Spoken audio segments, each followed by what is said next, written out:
they have cut ties with another two staff members. But it seems to be actually, it is a cutting cost measure, but it's also to help them with international time zones. So instead of having a team of two on their PR team, they'll now have a team of 8 across 5 different time zones. So as well as being financially beneficial, it's also just a smart business move, I think, by them. So what are they doing? And what have they been asked to do by Netflix at a reduced price, now it has to be said, down from 100 million to 20 million? Yeah, well, that's what sources are saying. I'm not sure. I haven't seen that confirmed anywhere, but yeah, I did read that today as well. I'm not sure what their next Netflix move is going to be. I'm not sure the Polo documentary did very well for Harry, but I know that Meghan's lifestyle show done very well. So it'll be interesting to see what they have coming up. It's not as if they're short of cash in a way. They're reportedly worth about $60 million between them. So yeah, I don't see them running to food banks anytime soon. I don't think we need to worry too much about them that way. I'm just curious, Ellen. I've never met anybody who's watched anything or listened to anything that they've ever done. But have you watched her lifestyle program? And if so, tell me about it.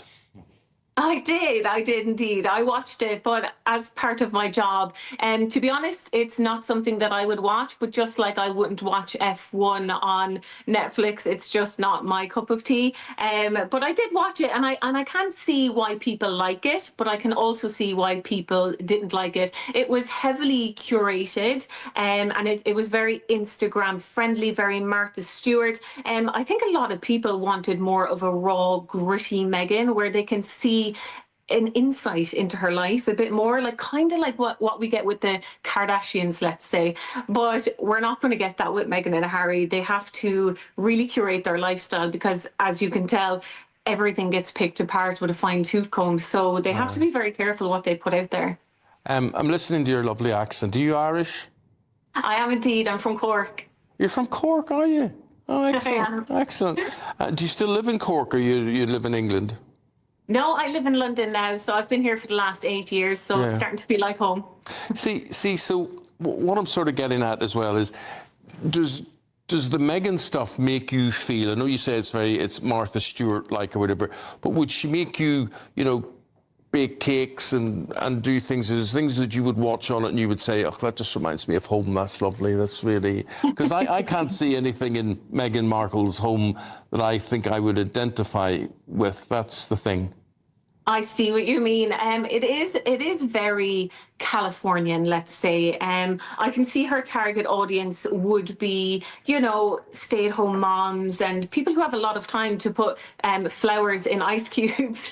Obviously, that wouldn't be me, but actually watching it, I did feel a bit like, I want to go back to baking, stuff that we used to do in the lockdown, making banana bread and all that. It is quite wholesome. Yes. So I did kind of like it, but yeah, it wouldn't be my complete cup of tea. Okay, but you might have a cup of tea with a slice of cake with her. There we go. Might indeed. Ellen, thanks very much indeed. Lovely hearing from you. Thank you very much indeed.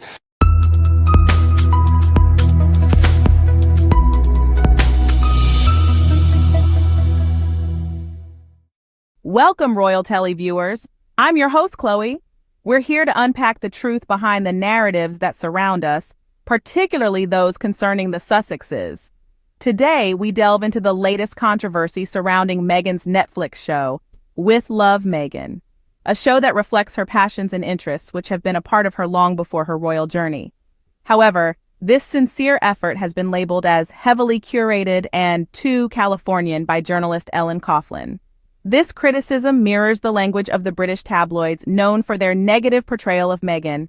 It's intriguing to see the shift in Coughlan's perspective, who once defended Meghan against unfair criticism. Join me as we unfold the events from the launch of Meghan's show to the criticism it received, exploring the potential influences that may have prompted Coughlan's change of heart. Let's unravel this with clarity, fairness, and an open mind. Meghan Markle, the Duchess of Sussex, recently launched her Netflix show With Love, Meghan, a heartwarming series which focuses on cooking, gardening, and creating genuine moments with friends. The enthusiasm it sparked among viewers was palpable, with fans delighted to see a side of Meghan that's authentic, creative, and rooted in her passions. Now, to understand the true essence of With Love, Meghan, we need to delve into Meghan's pre-royal life. Remember the TIG, Meghan's lifestyle blog? It was a canvas of her passions, brimming with food, personal growth, and the very warmth we see in her Netflix series. These aren't sudden hobbies or a performance for the camera, but the reflection of a woman who's always loved these pursuits. What we see in With Love, Meghan is the real Meghan, unfiltered and grounded in the things she holds dear. However, not everyone seems to appreciate this authenticity. Journalist Ellen Coughlan, a once seemingly fair scribe, has labeled the show as heavily curated and too Californian. But to call it heavily curated is to miss the point entirely. The term suggests a lack of genuine engagement with the show and a misunderstanding of Meghan herself. It's not a meticulously constructed facade, but an extension of her true self. Furthermore, to label it too Californian is to dismiss Meghan's roots and her authentic lifestyle as unrelatable. It's a loaded term, designed to marginalize Meghan's efforts and paint her as a caricature that fits the narrative of a media machine so determined to paint her as a villain. This is not a fair assessment, but rather a narrative echoing the language of a press that thrives on negativity.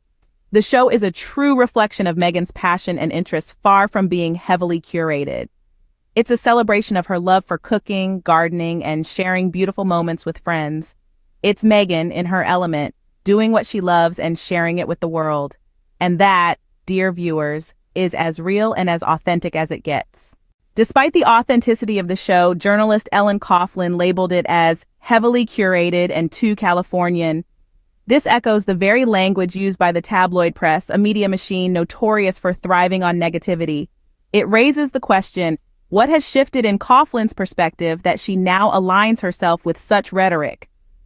To label With Love, Meghan as heavily curated is to misunderstand the Duchess herself. The show, focusing on cooking, gardening, and genuine moments with friends, isn't an act. It's a reflection of who Meghan has always been. This is the Meghan we first met on the TIG, her lifestyle blog before her royal days, filled with her passions for food and personal growth. These aren't sudden hobbies, but lifelong pursuits. What we're witnessing in her show is the real Meghan, authentic, creative, and grounded in the things she loves. Coughlan's shift is indeed puzzling. She wasn't always a critic. She defended Meghan against unfair criticism, even pushing back when her As Ever Jam production was questioned on GB News. She prided herself on unbiased reporting. So why the change? Why is she now using loaded terms like heavily curated and too Californian, phrases designed to dismiss Meghan's efforts as artificial? Her admission that she only watched the show for work suggests a lack of genuine engagement. It makes you wonder if she's now merely echoing a narrative to fit a broader media agenda, rather than offering her own fair assessment. The media wanted a Meghan that fit their manipulative caricature, but Meghan's refusal to conform threatens that control.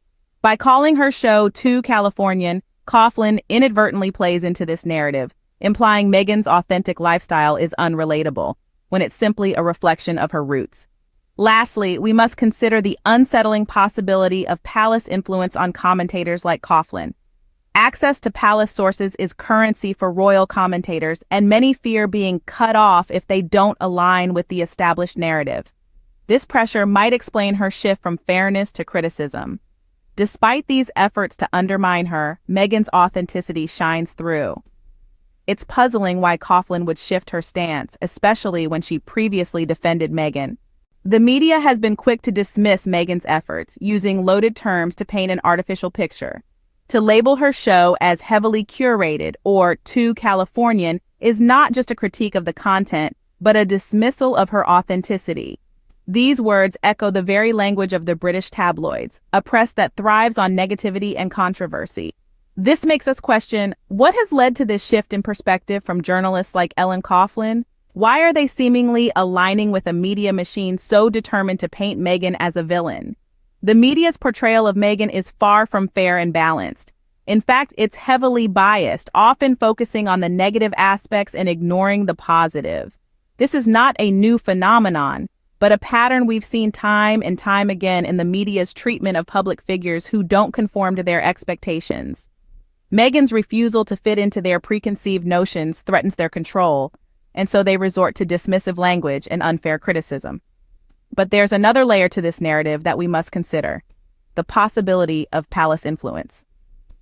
The royal family has a long history of shaping media narratives to protect their image. Access to palace sources is a valuable currency for royal commentators, and there's a real fear of being cut off if they don't align with the established narrative. This might explain the shift we see in Coughlan's commentary. Her past defense of Meghan even prompted a host to question if she works for Meghan Markle, highlighting the pressure she's under to conform to the media's narrative.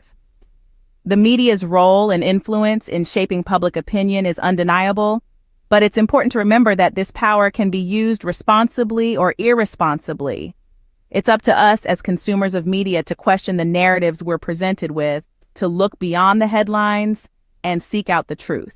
Because despite the media's attempts to undermine her, Meghan's authenticity shines through. It's a complex landscape, but one thing stands firm: Meghan's authenticity. As we wrap up, remember to keep an open mind and a fair perspective. After all, isn't that what true journalism should be about?